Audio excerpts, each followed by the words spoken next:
I am back with the Peavey Bandit, and today I've got the ultimate Swedish death metal trifecta. I've got the HM-2. This is a Waza. Sorry, it's not a made in Japan 80s model, but it'll have to do. And a 1989 Peavey Bandit 112, as well as the Audio-Technica ATM41 microphone. This is the dream rig, hopefully. We're going to see. Does it sound good? Is it worth spending this much? It's really not. Honestly, the amp and the microphone, obviously both used and kind of old, not super sought-after gear. Both of these together cost less than the HM-2 Waza, which costs less than an old made-in-Japan 80s HM-2.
In my last video on the Bandit, I showed off the clean tones. It does have a spring reverb. I showed it with a Klon, played around with the EQ, did some kind of crunch tones, some metal tones with just the Bandit. So if you want to check out how the amp sounds on its own, you can click the card or check the description. I'll put a link to it. But today we're going to be just looking at the HM-2. I do have the noise reducer in the loop just so that we're not getting a whole lot of noise and feedback. I've got a cool foot switch set up. So I've got the SM57 and the ATM41, both on the cap edge of the speaker. So same position. And then I've got the preamp out going to the computer with some 412 IRs that I made. Go get it. Nick Laird Cab Pack number 4. It's my Carvin 412 with V30s and the SM57 on the cap edge. So same mic position, same mic, different cab, different speakers. This is a 112 cabinet open back with a Scorpion speaker, which was made by Peavey. This is made in the USA. It's built like a tank. It's heavy. It's real loud for a combo. You could definitely pull off some gigs with it. It's all plugged in. Let's hear how it sounds.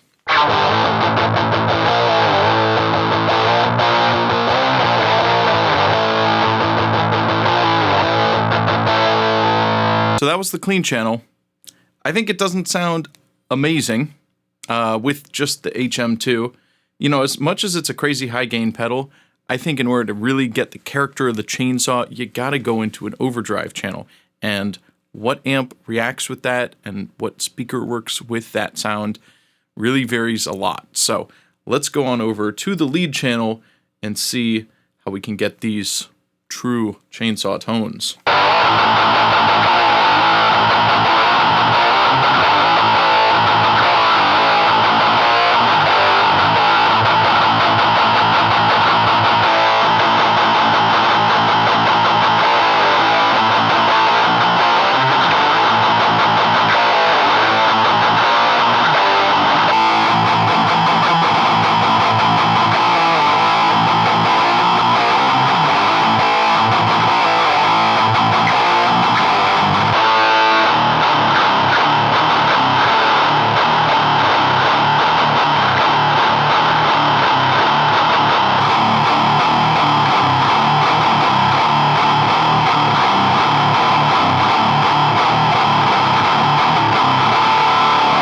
So what I normally like to do to set up the HM-2 is just to get a little bit of gain going and then a little bit of gain and kind of dial it in because, you want to get that sweet spot. It's kind of fuzzy, it's kind of gnarly, out of control.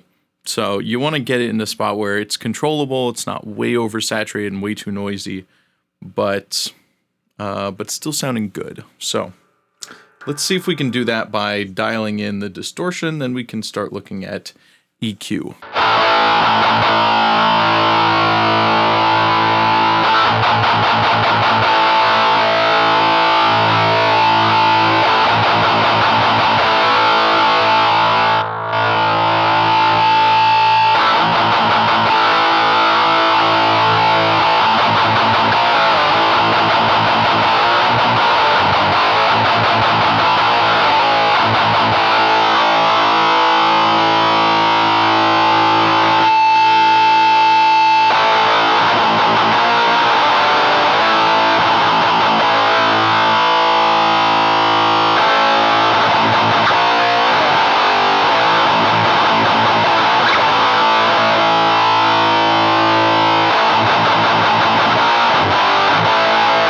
You might be thinking that's a lot of gain, and yes it is. That's the sound we're going for. It could be more, but you see much past this really just gets into more noise, and it doesn't really help anything. The distortion knob on the HM2 is also really not that sensitive, so at 0 it basically doesn't, I think it kind of bypasses the distortion, but then you go up a little bit from there and you're almost all the way to max gain, and you're kind of just adding noise and adding a little signal level. So I like to run it like so, with it a little lower. Next I'm going to dial in the amp EQ here, because being a small speaker, this bass boost really seems to fatten things up, and that's pretty cool.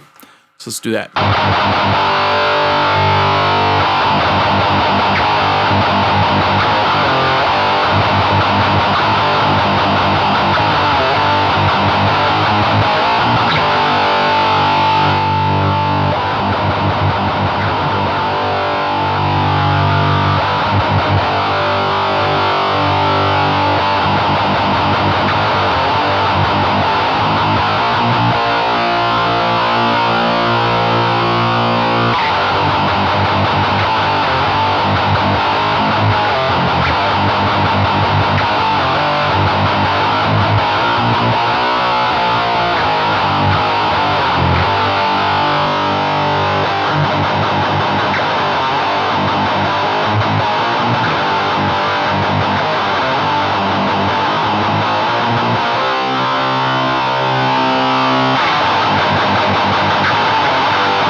This amp does definitely work well with the HM2.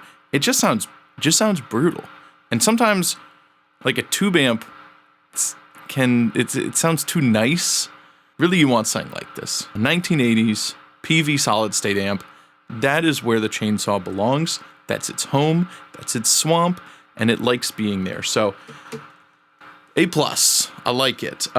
Speaker, I like the ATM41 a lot. Speaker, cab, it's okay. It works pretty well, but, I think for a recording, I'd want to at least blend in some other IRs. I'm going to spend a minute here and just kind of go around and dial things in a little bit without explaining things too much, and just, let's see if we can just tweak this a little bit more in the right direction, because it's sounding pretty sick, and I'm happy.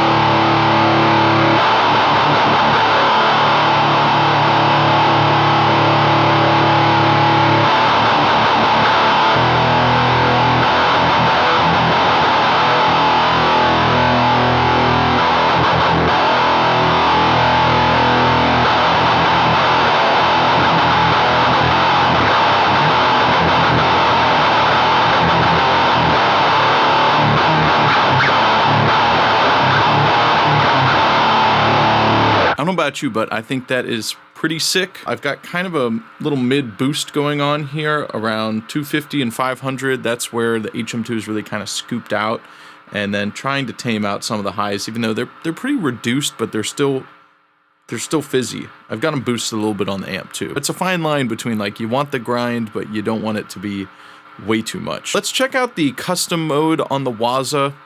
You know, that's not period. Back in the 80s and 90s, they didn't have the Waza version, but let's check it out.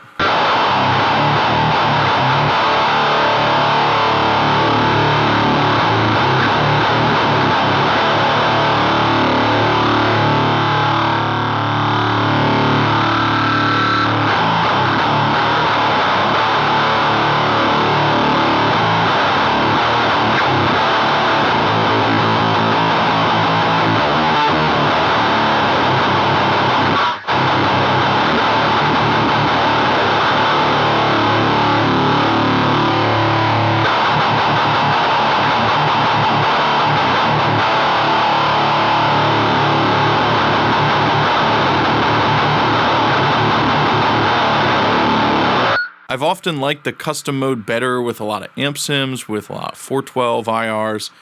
I think in this case, I really like the standard mode. It's a little more focused in the mids. The custom mode has it's a little wider in the frequency range, a little lower bass, a little higher treble, a little higher gain. I really like the voicing of the standard. It sounds like that 90s death metal sound. So that's what we're here for. That's what we want.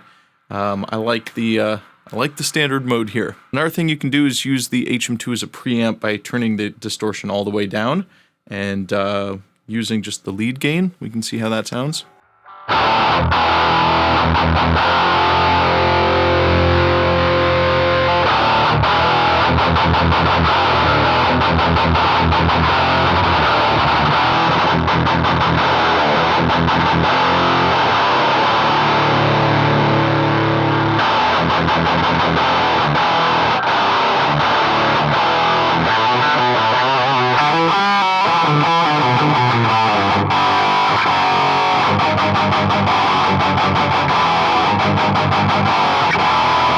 So that is definitely a different character. It still sounds like an HM2, obviously. Still got that chainsaw sound, but with just the more typical kind of distortion, not so fuzzy, not that wall of doomy death. You want something a little milder, perhaps, but still chainsaw-y? That's the way to go. I like the messiness of the HM2, and I just think nothing comes close to that. It's that feeling of raw, like imagine being a trash compactor and you're just full of like sewage, grinding sewage, and that's your life. But you're also mechanical and big, a lot of horsepower, a lot of trash. That's what an HM2 feels like.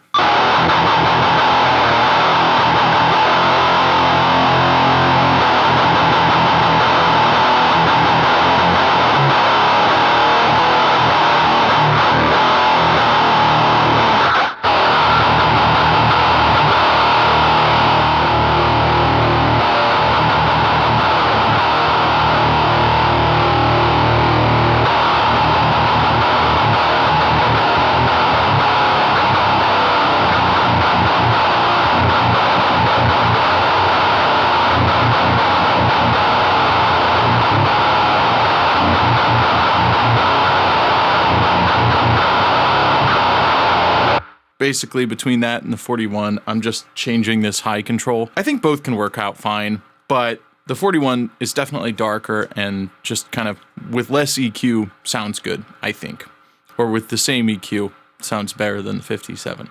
But I'm sure you could dial them both in to work. Let's go over to the 412 and check that out.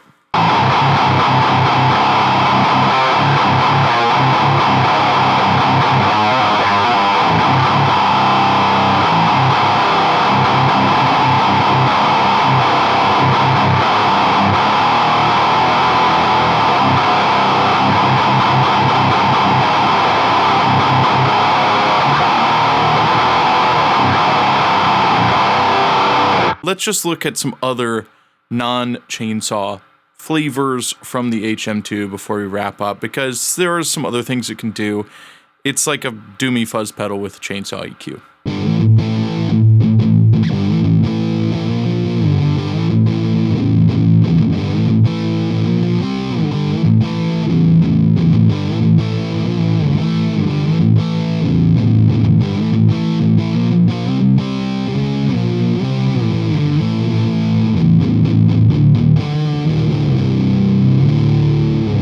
Let's try the custom mode on this. It's got a little bit more gain in it.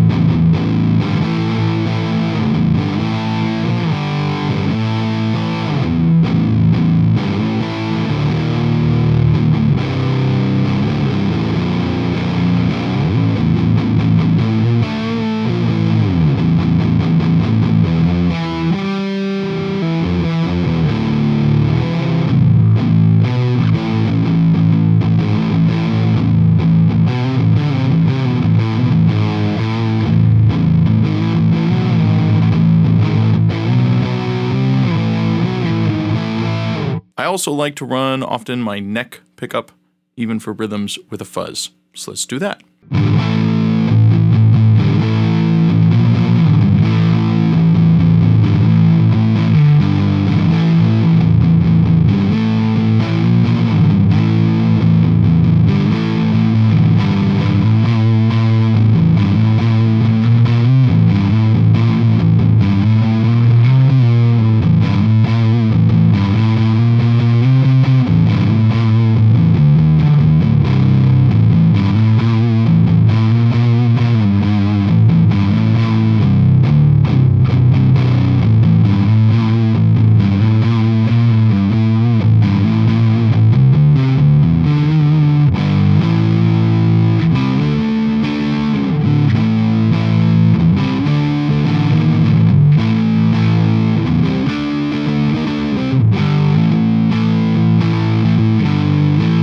Not bad. Not bad at all.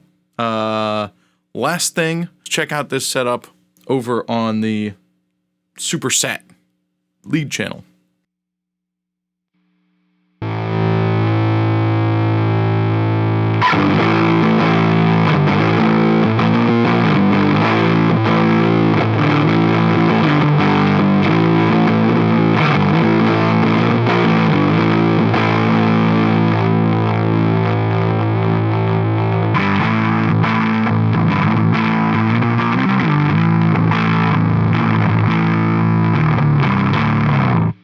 Yep, nope, don't like it on the lead channel for this kind of doom tone. I think it's better on the clean channel for just a doomy fuzzy thing. It just sounds kind of like broken on the high gain channel, which is cool for the chainsaw thing, but maybe not so cool for something, could you call it cleaner? I don't know, fuzzier, less death metal, more 420 metal. So that wraps it up for today. Smash like, subscribe to my channel.